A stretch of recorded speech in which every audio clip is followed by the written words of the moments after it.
Hari ini kita akan memulai PA kita. Jadi sebelumnya mari kita bersatu dalam doa. Terima kasih Bapa untuk kasih setiamu dalam kehidupan kami. Sebentar lagi kami akan memulai PA kami. Biarlah apa yang kami dengar, apa yang kami baca dapat menjadi sebuah kekuatan baru bagi kami. Engkau yang tetap menyertai dan melindungi kami dimanapun kami berada, agar kiranya kami tetap memiliki kesatuan hati untuk dapat bersyukur kepadamu. Terima kasih Bapa karena kami berdoa melalui Yesus Kristus, Juru Selamat kami yang hidup. Amin. Ya, kita akan memasuki PA kita hari ini dengan tema penolong yang diambil dari Kisah Para Rasul 17 ayat 16 sampai 34.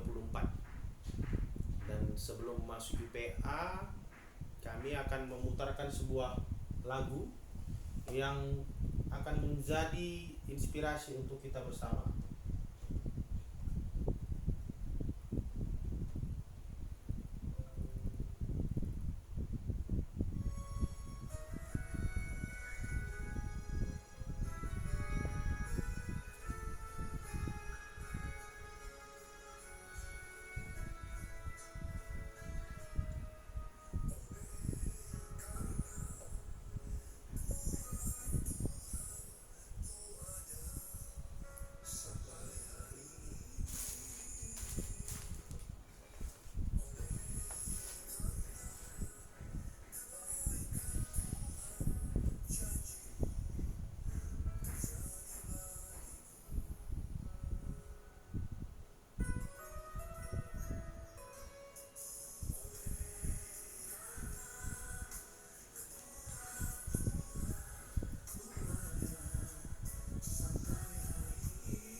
Ya, demikianlah lagu yang menjadi pengantar untuk kita memasuki PA ini.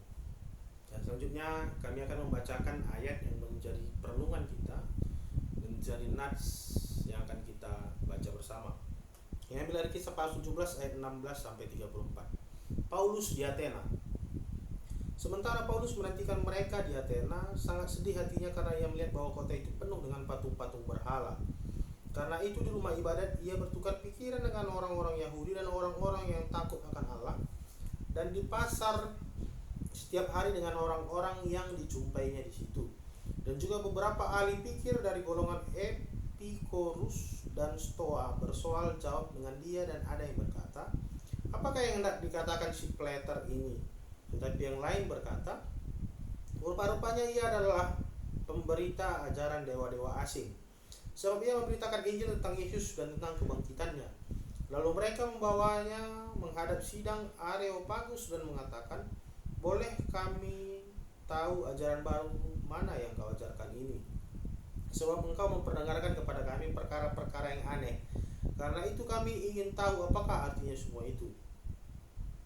Adapun orang-orang Athena dan orang-orang yang asing tinggal di situ tidak mempunyai waktu untuk sesuatu selain untuk mengatakan atau mendengar segala sesuatu yang baru.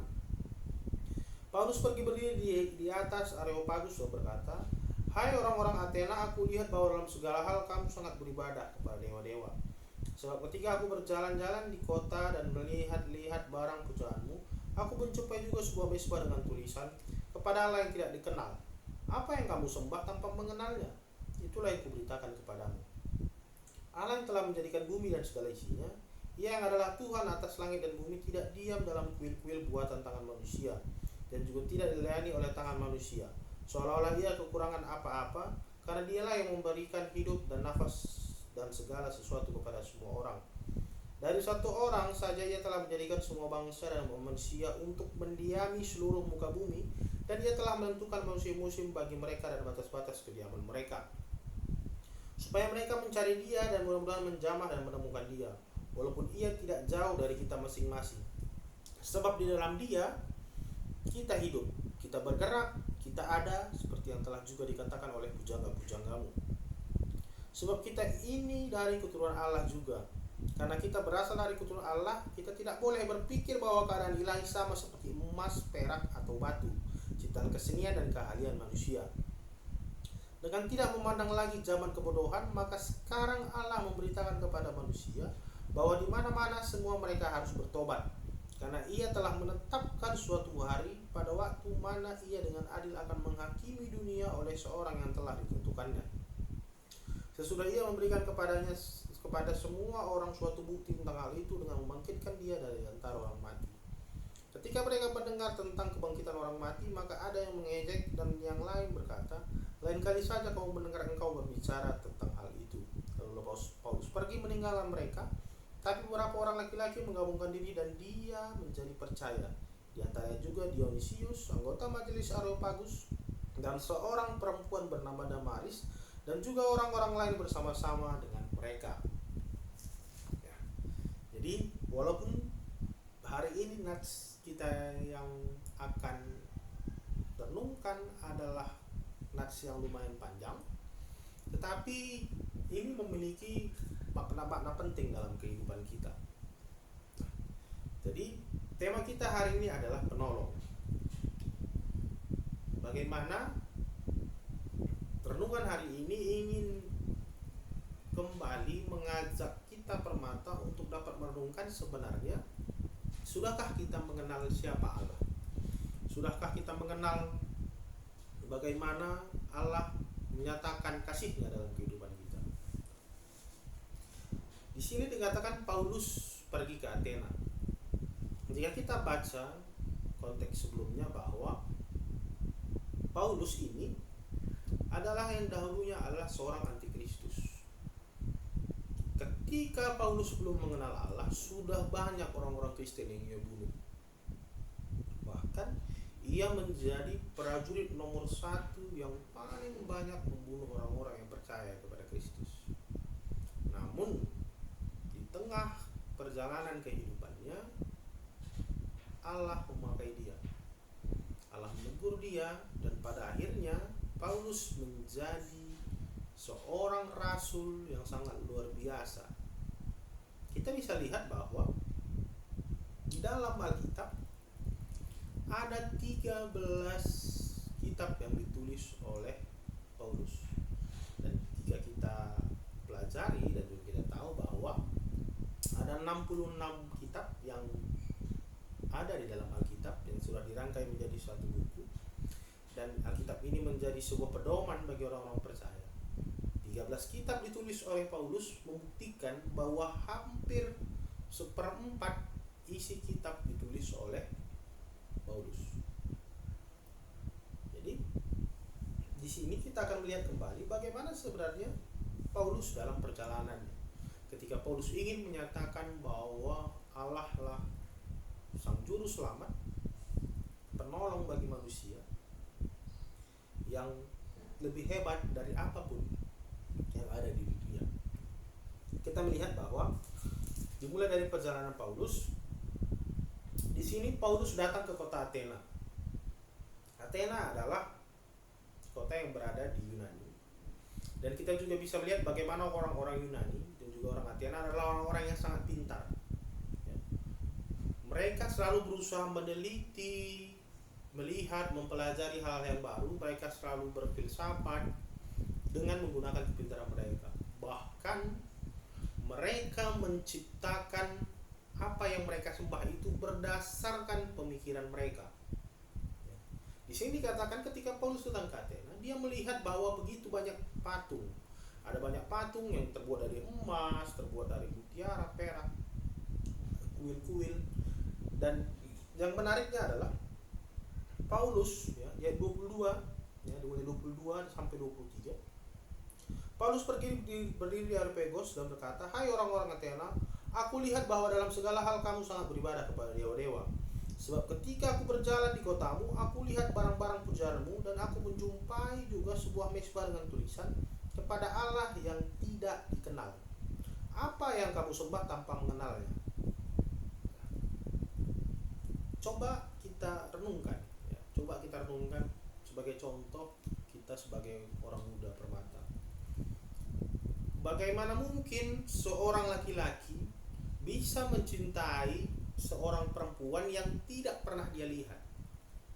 Ya mungkin kalau zaman sekarang, oke, kita katakan zaman sudah sangat canggih. Bisa saja orang, apalagi laki-laki, melihat mungkin fotonya saja ya, bahwa wanita itu cantik, lalu mungkin berkomunikasi dengan media sosial, lalu ya secara pribadi atau secara dunia dia mengatakan dia langsung jatuh cinta gitu kan. Nah, tapi coba kita renungkan, apakah kita yakin bahwa pada akhirnya cinta itu sebenarnya adalah cinta yang sejati, cinta yang nyata yang akan bisa melengkapi hidupnya sampai pada seseorang itu mati? Saya jamin tidak. Karena bagaimana mungkin cinta itu timbul tanpa dia mengenal, melihat bagaimana orangnya, kebiasaannya, hal positif, kebaikan, keburukan, latar belakangnya. Itulah juga yang menjadi acuan bagaimana mungkin kita bisa menyembah, kita bisa tahu siapa itu Allah tanpa kita berusaha mengenalnya. Dan itu yang terjadi di dalam orang-orang Athena pada saat itu. Mereka menciptakan banyak patung, mereka menciptakan segala sesuatu yang berasal dari pikiran mereka, lalu mereka menyembah itu. Mari kita lihat secara logika berpikir yang benar. Manusia itu menciptakan sebuah patung, lalu patung itu disembah oleh manusia yang lain atau disembah oleh manusia tersebut. Bagaimana mungkin manusia menyembah apa yang dia ciptakan? Dan kalau kita berbicara secara derajat, seharusnya patung itu lebih rendah daripada manusia, karena manusia sendiri yang menciptakan. Seharusnya manusia itu berpikir bahwa siapa yang menciptakan aku, dan seharusnya manusia itu menyembah Allah yang lebih berkuasa daripada dia. Jadi karena pada saat itu orang Athena adalah orang-orang yang selalu mengandalkan pola pikirnya ya, mereka selalu berusaha melihat bahwa apa yang benar itu adalah apa yang mereka lihat ya. Sering sekali kita juga halnya demikian pada saat konteks dunia saat ini. Kita tidak percaya dengan kuasa Tuhan. Namun pada akhirnya ketika kita lihat bagaimana saat ini ada corona, kita sudah khawatir dengan kehidupan kita, semua orang datang kepada Tuhan. Tapi sebenarnya Tuhan yang mana? Apakah memang Tuhan yang sudah kita sembah, sudah kita kenal? Apakah memang Allah yang benar-benar Allah yang sejati? Mari kita lihat selanjutnya. Lalu di situ dikatakan bahwa Paulus mulai menyatakan tentang pribadi Allah. Kita lihat di ayat 24.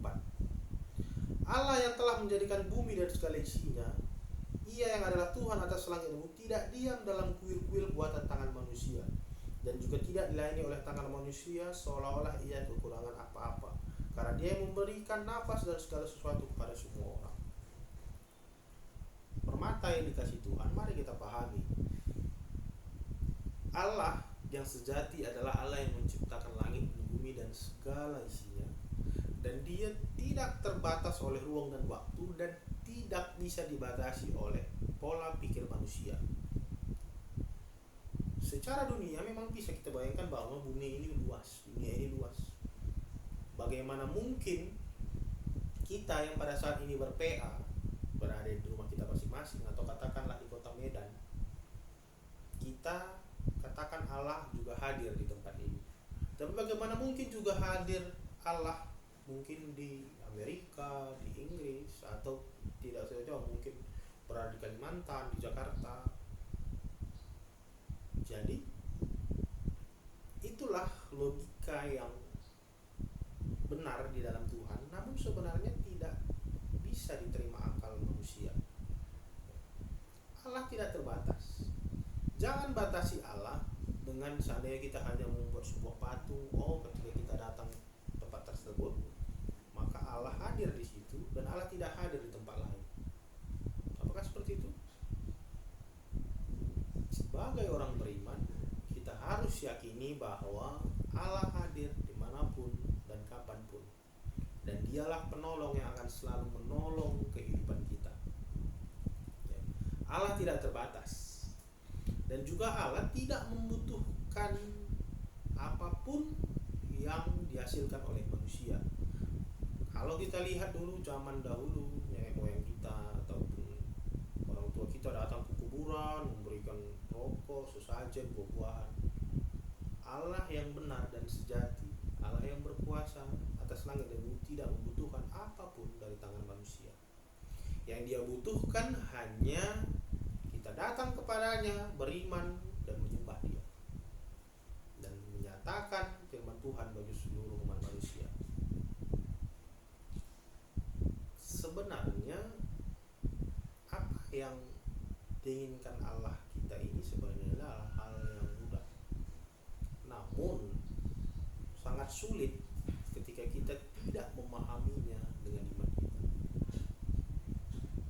Selanjutnya dikatakan bahwa dari satu orang Allah telah menciptakan banyak bangsa, banyak orang, dimulai daripada Abraham, ada yang dikatakan bapak orang percaya.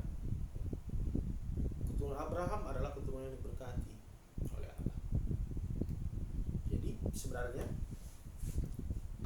Allah sudah menyediakan kasih karunia itu kepada manusia, namun manusia tersebut tidak sadar, bahkan seringkali tidak mau menerima kasih karunia tersebut karena selalu berpikir secara duniawi. Selanjutnya ya, kita dapat lihat bahwa di ayat 30 dikatakan, dengan tidak memandang lagi zaman kebodohan, maka sekarang Allah memberitakan kepada manusia bahwa di mana-mana semua mereka harus bertobat, karena ia telah menetapkan suatu hari pada waktu mana ia dengan adil akan menghakimi dunia oleh seorang yang telah ditentukannya. Sudah ia memberikan kepada semua orang suatu bukti tentang hal itu dengan membangkitkan dia dari antara orang mati. Ini menjadi sebuah persoalan yang sangat luar biasa pada saat itu. Orang Athena atau orang Yunani adalah orang-orang yang sangat pintar, yang selalu mengandalkan pemikirannya, dan mereka tidak percaya adanya kebangkitan dari antara orang mati. Ya, mungkin saja mereka sudah meneliti bagaimana manusia, bagaimana kehidupan manusia, lalu bagaimana manusia mati. Secara pemikiran dunia, memang tidak ada yang mungkin manusia yang mati bisa bangkit. Tapi secara iman dan keyakinan kepada Tuhan, apa yang tidak mungkin dalam pikiran manusia menjadi mungkin di mata Tuhan. Dan Tuhan sudah membuktikannya ketika Yesus datang ke dunia ini, mati untuk menebus dosa manusia dan bangkit. Dan Yesuslah menjadi perantara Allah ketika hari penghakiman itu datang bagi kita. Jadi secara pribadi sebenarnya Allah sudah memberikan kasih karunia itu kepada setiap orang. Tergantung manusia tersebut apakah dia mau menerima.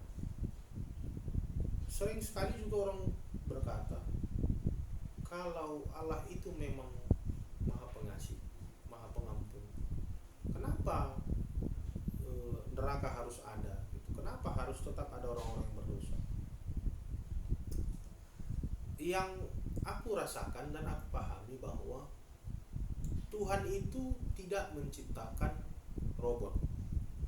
Tuhan menciptakan manusia. Manusia memiliki kebebasan, manusia memiliki akal pikiran untuk dia bisa memelihara cipta Tuhan dan mengembangkan apa yang ada dalam dirinya.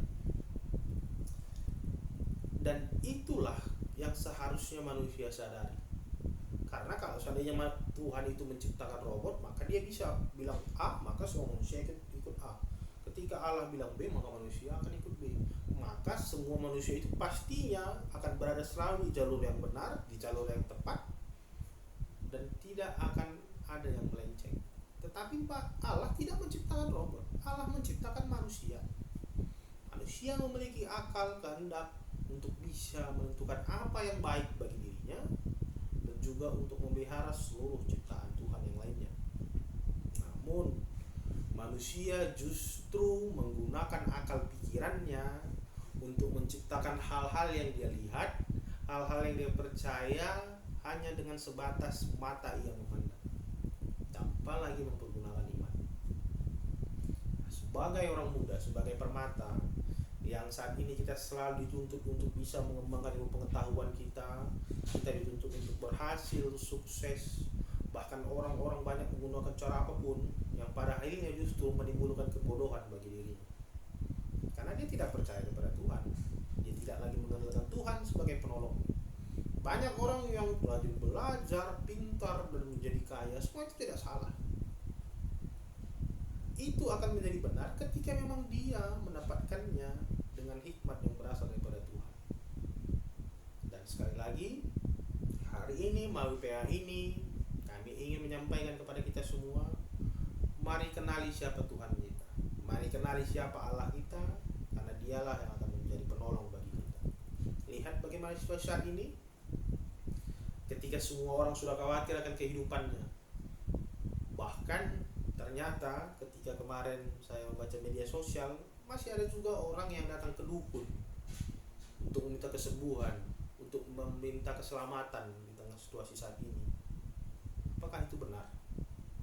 Lalu ada juga orang yang berusaha untuk menyelamatkan dirinya dengan menyiapkan semua peralatan kesehatan, berada di rumah, dengan minum vitamin yang banyak dan pola hidup yang sehat. Itu memang bisa saja, tetapi jangan lupa Tuhan yang paling berkuasa di atas segalanya. Dia bisa menciptakan, menjadikan apa yang tidak mungkin di dalam pikiran manusia menjadi mungkin di hadapan Allah. Jadi sekali lagi, kenali siapa Allah yang kita sembah.